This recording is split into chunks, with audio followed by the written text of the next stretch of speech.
One text message. 11 words. That's all it took to end an 18-year marriage at 4:15 in the morning. I'm not coming home. Dana's with me now. Attached to it was a picture, my husband and my best friend, standing on a hotel balcony in Naples, Florida, 2 glasses of wine raised like they were celebrating a win they never earned. I didn't scream. I didn't call him crying. I typed back 3 words, "Good luck, Derek," and then I spent the next 6 hours doing something neither of them saw coming. By sunrise, every card on my account was shut off. Every lock on my house was changed. And by 8 a.m., 2 police officers were standing on my porch. Here's the twist nobody expects: those officers weren't there for me. They were there because of what my husband did. And he had no clue how much I already knew. Stick around, because this cheating husband revenge story has a courtroom twist near the end that even shocked my own lawyer. Before we start, drop your city and what time it is right now in the comments. I want to know exactly where Silent Revenge is playing tonight. And if stories like this hit home for you, hit like, subscribe, and turn on notifications, because we post a new true-to-life revenge story every single week. Now, let's go back to where it all started. My name is Melissa Turner. Friends call me Mel.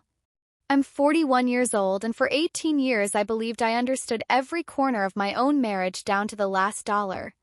I worked as a payroll and compliance manager for a regional trucking company outside Denver, Colorado. My entire career was built on one rule: numbers never lie. People do. It's almost funny looking back. I spent over a decade catching other people's financial mistakes for a living and somehow missed the one happening under my own roof. My husband, Derek Turner, was 44. Easygoing, funny, the kind of guy who could talk a room into liking him in 5 minutes flat. He owned a small home renovation business that did well for years, right up until new contracts dried up and the bills started outweighing the jobs. Whenever money got tight, I quietly covered it. That's what partners do, I told myself. You carry the weight together. Dana Ferris had been my closest friend since our freshman year of nursing school before I switched careers into finance. She knew my worst days better than anyone alive. When my dad passed away, Dana sat with me in a hospital hallway for 6 straight hours.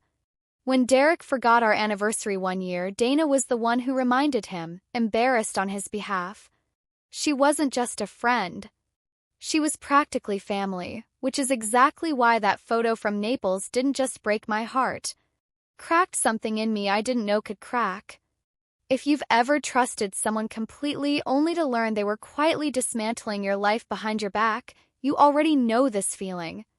Keep watching, because this story gets bigger than an affair, and I promise the ending will surprise you. Our house sat on a short cul-de-sac outside the city, the kind of street where kids rode bikes until dark and neighbors waved from their driveways. What almost nobody knew, not even Derek's own sister, was that the house belonged to me alone. My aunt had helped me buy it a full year before Derek and I ever got married. He moved in after the wedding. We repainted every room together. But the deed never changed. Neither did the small investment account my late father left behind. Boring paperwork nobody thinks twice about, until suddenly it's the only thing that matters. That Monday had been completely ordinary. Tacos for dinner. Derek said he had a late job walkthrough. I didn't think twice. I fell asleep around 10, thinking about whether we had enough saved for the property tax bill due that month. Ironic, considering what I found a few hours later. 4:15 a.m. my phone lit up the whole bedroom. I'm not coming home. Dana's with me now.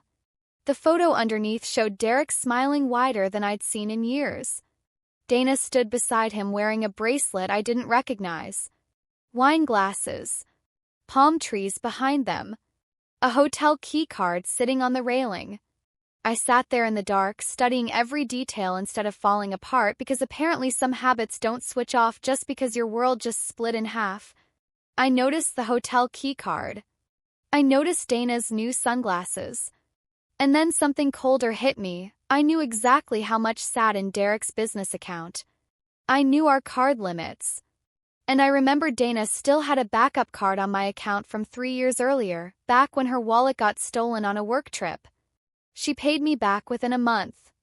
She never used it again. Or so I believed. I opened my banking app right there in bed.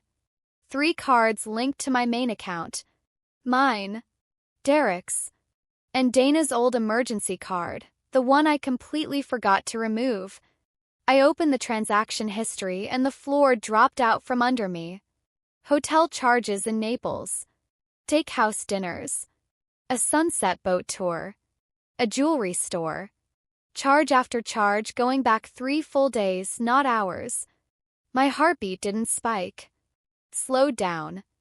And that scared me more than panic ever could, because when I go that calm, I'm not falling apart, I'm about to move. If this is the part where your stomach just dropped with mine, comment I felt that below, because what I did in the next 6 hours is exactly why this channel is called Silent Revenge. Called my bank first. A cheerful overnight rep picked up like it was any other call.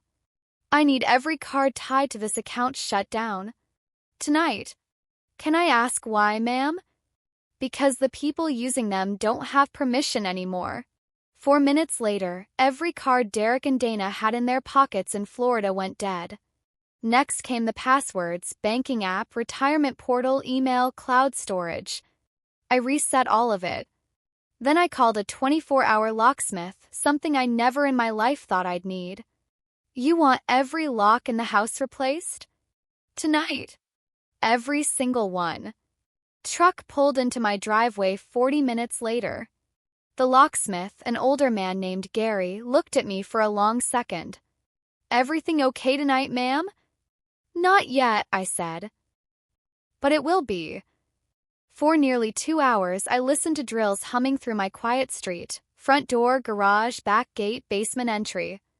Every old lock landed in a bucket by his truck. When he finished, he handed me 2 fresh keys. Need extras? No. I don't plan on handing keys to anybody for a long time. He nodded like he'd seen this exact night play out more times than he could count. Afterward, I walked through my silent house. Nothing looked different. Derek's recliner still sat by the TV. Dana's favorite mug was still in my cabinet from all those Sunday mornings she used to stay over.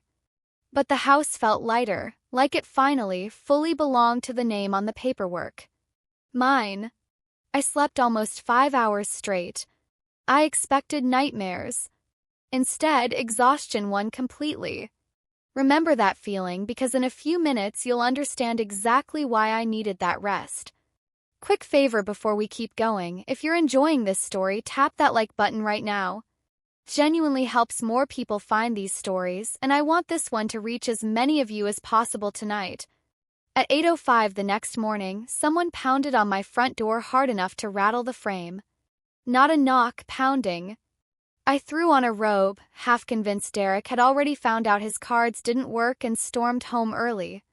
I looked through the peephole. 2 uniformed officers stood on my porch. Neither looked angry. Both looked serious. I opened the door, chain still on. Morning, ma'am. Are you Melissa Turner? Yes. Ma'am, we've received a complaint. From your husband. Sit with that for a second the way I had to. My husband, the one who left the state with my best friend at 4:15 in the morning, called the police. On me.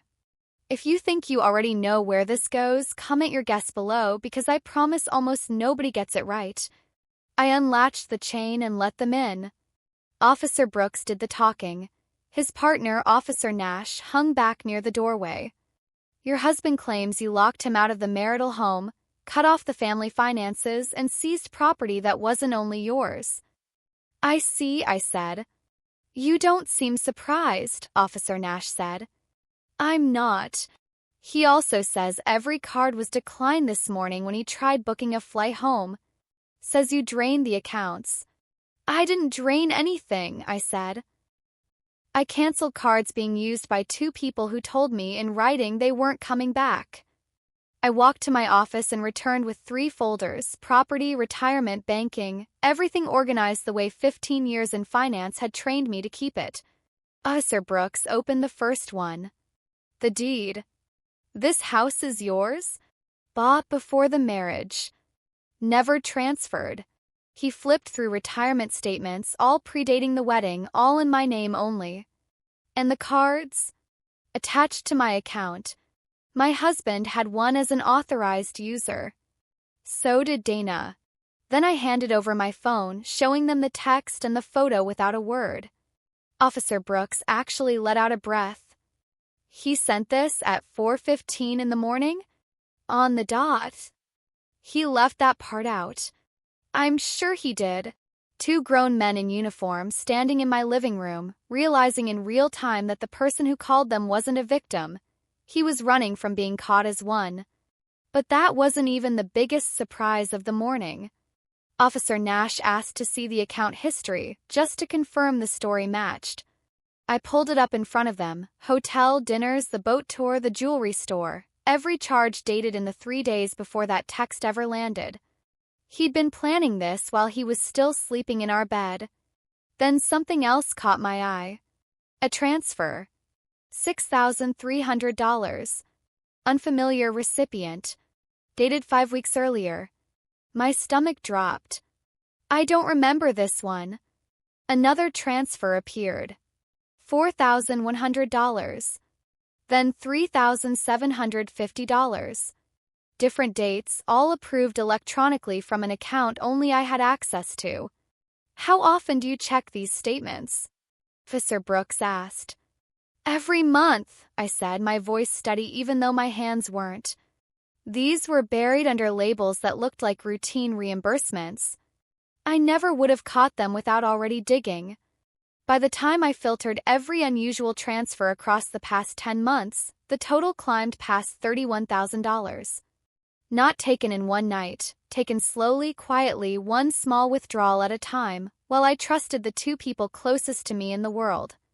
Ma'am, Officer Brooks said, you need to call your bank's fraud line. And a lawyer. I already know one, I said. There's no criminal issue on your end with the locks or the cards, Officer Nash added. But this, he tapped the screen, this is bigger than a marriage falling apart. I know, I whispered. Before leaving, Officer Brooks turned back. If he tries to force his way in, you call us immediately. I will. For what it's worth, I'm sorry your morning started like this. I managed a small smile. My morning actually started at 4:15. If you're still with me, drop your city and the current time in the comments below. I want to see how far this story has traveled tonight. And if you haven't already, hit subscribe now because the next part is where everything gets turned upside down. After the officers left, I spent the rest of the morning spreading every financial record from the past year across my kitchen table like a puzzle nobody wanted solved. The deeper I looked, the worse it got. This wasn't a spur-of-the-moment affair. This was funded. Planned. Buried inside my own bank statements for months. I called Sarah Anand, a financial litigation attorney I'd worked alongside years earlier on a fraud case for a former client. She picked up on the second ring. Mel? You sound different. I need a lawyer. A pause. Then her voice turned all business. What happened? I stared at the newest unexplained transfer glowing on my laptop. My husband left with my best friend. And I think he's been stealing from me for almost a year. Silence. Then 5 words that changed the direction of my entire life. Don't touch anything else. Sarah showed up that same afternoon carrying nothing but a briefcase and a legal pad. No sympathy speech, exactly why I called her. You've already done half my job, she said, scanning the piles. Now let's find something more valuable than a bookkeeping error. Let's find the truth. For nearly 3 hours we barely talked. We just worked, flagging anything unusual with small tabs until the table looked like a patchwork quilt. Then she slid 3 statements toward me. Different amounts, different dates, different names on the paperwork, she said. But look at the receiving bank on each one. All 3 ended in the same 4 digits. They're feeding the same account, she said. My stomach tightened. You think Derek opened a second account? I think he opened one he never wanted you to find. We requested the full transfer history from my bank. While we waited, Sarah asked the question that cracked something open in me. Tell me about Dana. I told her everything, how Dana lost her job at a marketing firm about a year back, how she cried over coffee about losing her apartment, how I never once questioned it when she suddenly had a newer car, new handbags, weekend getaways she found on sale while unemployed. So Derek started helping her, Sarah said slowly. Then she looked up. Or they were already planning this. I wanted to reject that sentence completely. Instead, more memories surfaced, small details I'd explained away simply because I trusted the people telling me the story. This next part is exactly why I need you to comment below when you're done watching, because what we found on an old hard drive an hour later changed absolutely everything. Don't scroll away yet. The bank finally sent the full records. Sarah leaned over my shoulder as I opened the file, every transfer, every destination, every login. And something neither of us expected. Mal, she said quietly, these approvals weren't logged from your IP address. They came from Derek's shop office. Not our home. His business. We kept tracing the money. A downtown apartment lease. Car dealership deposit. Insurance payments. Furniture deliveries. Not a spontaneous affair, a second life carefully built, entirely funded by me. Then Sarah found the apartment lease. It's not under Derek's name, she said. My chest tightened. Dana. She nodded. Dana Ferris. Rent's been paid every month for almost a year, straight out of your checking account. I sat back, something colder than anger settling over me. I thought the affair was the betrayal. It wasn't, Sarah said gently. It was the cover story. Around 8 that evening, my phone buzzed, a security alert. Someone had tried logging into my cloud storage from an out-of-state IP address. It failed because I'd already changed every password the night before. They're looking for something, Sarah said. That's when I remembered my digital signature, scanned years ago because Derek said it would speed up paperwork whenever I traveled for work. I pulled an old hard drive from my desk drawer and handed it to her. Inside was a folder simply labeled contracts, loan applications, vendor agreements, documents carrying what looked exactly like my signature, documents I had never once seen. Sarah read in silence for several long minutes. Mal, she finally said, her voice completely different now. This isn't just spending anymore. I believe your husband used your signature on financial documents without your knowledge. The room went dead quiet.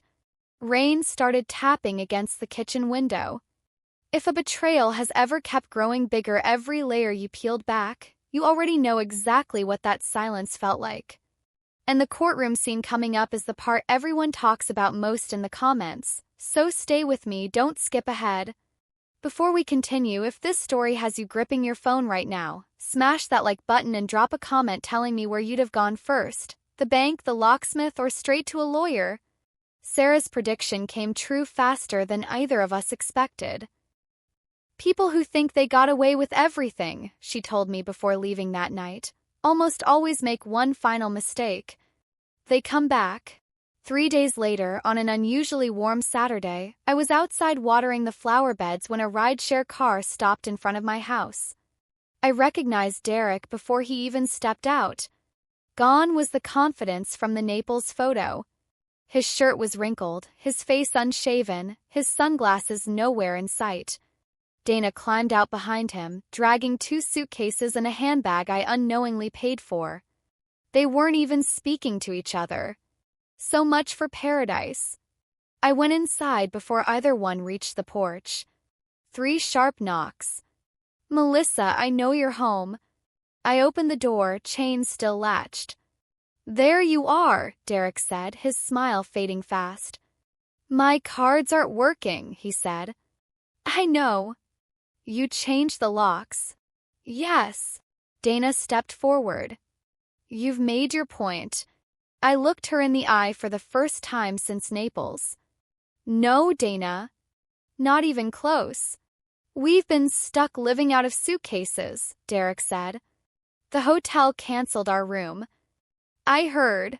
Can we not do this on the porch? We can. This is exactly where we're doing it. His patience cracked. Everything I have belongs to both of us. We're still married.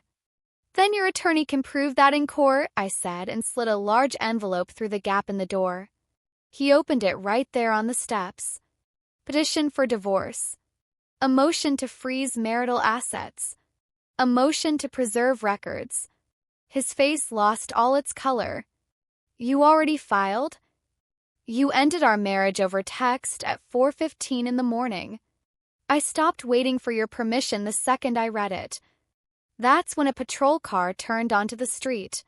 Officer Brooks stepped out, recognizing me instantly. Afternoon, Mrs. Turner. Afternoon.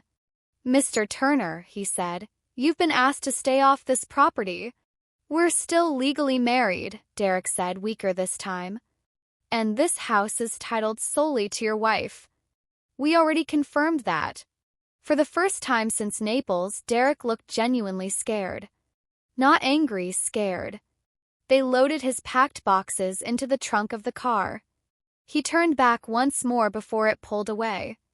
This isn't over. I know, I said quietly. Next time, bring your lawyer. Car disappeared around the corner. My phone buzzed seconds later, an email from Sarah.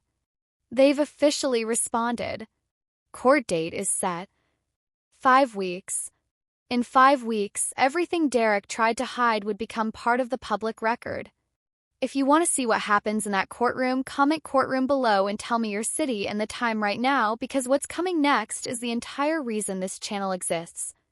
The Jefferson County Courthouse felt exactly the way courthouses always feel. Metal detectors, hushed voices, people pretending they weren't nervous. Except this time I wasn't reviewing someone else's financial mess for a living. I was the case. Sarah met me outside with 2 organized binders. You look calm, she said. I am. Don't volunteer anything. Answer only what you're asked. Let the paperwork speak. Inside, Derek sat beside his attorney, a man named Craig Ellison, wearing a blue suit I'd bought him years earlier. Dana sat 1 row back, dark circles under her eyes, avoiding my gaze completely. Whatever fantasy they built in Naples had clearly fallen apart long before this morning. Judge Renee Alvarado took the bench, sharp, silver-haired, no patience for speeches she didn't need to hear. Ellison opened first. Your Honor, this is a marriage that ended badly. My client made poor personal choices, but Mrs. Turner responded by financially crippling him out of pure revenge. Sarah stood. This isn't about a broken marriage, Your Honor. It's about financial deception. She projected the first exhibit, the Naples photo, then the 4:15 a.m. text. Then, one after another, every hotel charge, every dinner, every dollar traced straight back to accounts solely in my name. Then came the transfers. The apartment, car deposit, the insurance payments, the forged signature. These approvals, Sarah said, were logged from an IP address belonging to Mr. Turner's business, not from Mrs. Turner's home or workplace. Judge Alvarado's pen stopped moving. Sarah called Derek to the stand. Did your wife know about the apartment leased under Ms. Ferris's name? No. Did she authorize a single one of these transfers? No. Were you in a relationship with Ms. Ferris while funding it with your wife's money? A long pause. Yes. A murmur moved through the gallery. Did you tell the bank she'd approved these transfers herself? He looked toward his lawyer. Judge Alvarado leaned forward. You'll answer, Mr. Turner. Yes. Dana took the stand next. Her voice shook as she admitted she'd known for months exactly whose money was paying for their new life. I asked him more than once if he'd tell her, she said quietly. He kept saying there'd be plenty left she'd never notice. Derek turned toward her, furious. You said we weren't bringing that up. Mr. Turner, Judge Alvarado said sharply. You will stay silent. The final exhibit was the forensic signature report. An examiner confirmed my electronic signature had been copied from an old tax form and reused, without my knowledge, on multiple financial contracts. Judge Alvarado read it in complete silence. Then she looked directly at Derek. This court was asked to settle a property dispute.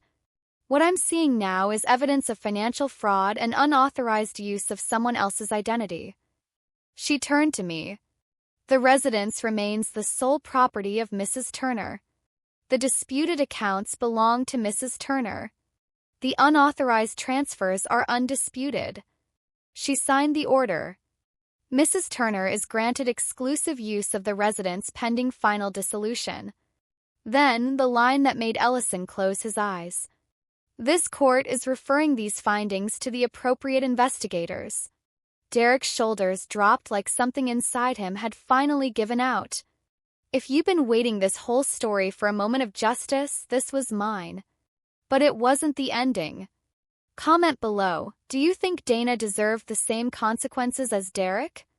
For months after that hearing, my house felt quieter than it ever had. Not empty, quiet. Empty was those first few nights after Naples, still half expecting to hear his truck in the driveway. Quiet came later, once the shock wore off and the rooms stopped waiting on people who no longer deserved to walk through them. I changed the curtains. I gave away the recliner Derek treated like a throne. I took down photos that made me feel foolish for trusting what I'd built my life around and slowly put up new ones. My sister and me at a lake, wind-blown and laughing, my dad holding me as a baby. The divorce finalized on an ordinary Wednesday afternoon in a small conference room that smelled like burnt coffee. Derek sat across from me, thinner, his suit hanging differently on his shoulders. Dana wasn't there. According to Sarah, she was cooperating with investigators to protect herself from further charges. I didn't ask for details. Some things you stop wanting to know because the knowing won't bring peace, only letting go will. The agreement was simple. The house stayed mine. My retirement stayed mine.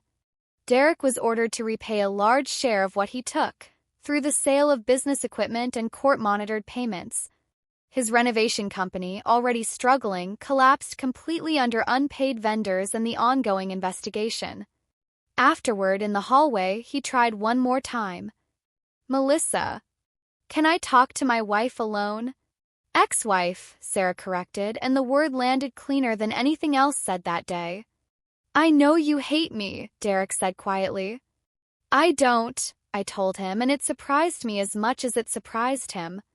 Hate takes a kind of closeness I didn't feel anymore. I don't know how I became that person, he said. I believed him. Not because he was innocent, because some people wreck their own lives one small justification at a time, and only recognize themselves once the damage gets too big to hide. I hope you figure it out, I said. I didn't stay to watch what happened to his face after that. That summer, I learned how extraordinary ordinary things can feel when nobody's quietly taking pieces of you behind your back. I bought groceries without checking for missing money. I slept full nights without waking up to fraud alerts.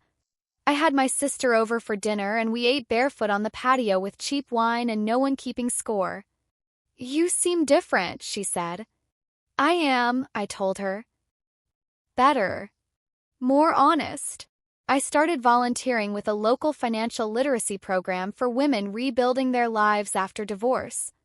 One evening, a woman about my age stayed after the session, a folder pressed against her chest. My husband handles everything, she whispered. I knew that whisper. I knew the shame folded inside it. We didn't fix her whole life that night, but we opened her first bank statement together. Sometimes freedom starts with one password only you know. By late summer, the first court-ordered repayment cleared. I deposited it into a new account labeled Fresh Start Fund. By early fall, my backyard had raised garden beds, a stone path, and a wooden bench under an old maple tree. When the carpenter asked what I wanted carved into it, I thought about it for days. 4 words. She chose herself first. The first time I sat on that bench alone, I cried. Not from pain, just enough to honor the woman who answered a cruel 4:15 a.m. text with 3 calm words, then quietly saved her own life, one decision at a time. One evening that fall, my phone buzzed. Unknown number. Can we talk? No apology. No explanation. Just another door he expected me to open, the way I'd opened so many before. I thought about being 23 and believing love meant never giving up. Then I thought about being 41 and understanding something far more important. Love without respect is a debt you pay forever. I deleted the message. Then I blocked the number. My house glowed warm behind me. Every lock changed. Every room reclaimed. Derek thought he was leaving me with nothing. He never understood. What he took with him was a life I no longer wanted. What he left behind was mine. My home. My money. My peace. My name. If this story hit something in you because you've been betrayed, used, or made to feel guilty for protecting yourself, remember this: starting over isn't failure. Sometimes it's the first honest thing you've done for yourself in years. Tell me in the comments, what city are you watching from and what time is it right now for you? I read every single one and I want to know how far this story reached tonight. If you've ever had to choose yourself after someone mistook your kindness for weakness, share your story below. Someone tonight needs to read it. And before you go, like this video, share it with someone who needs to hear it, subscribe to Silent Revenge, and turn on notifications because a brand new true story drops very soon and you will not want to miss it. Thank you for staying till the very end. I'll see you in the next story.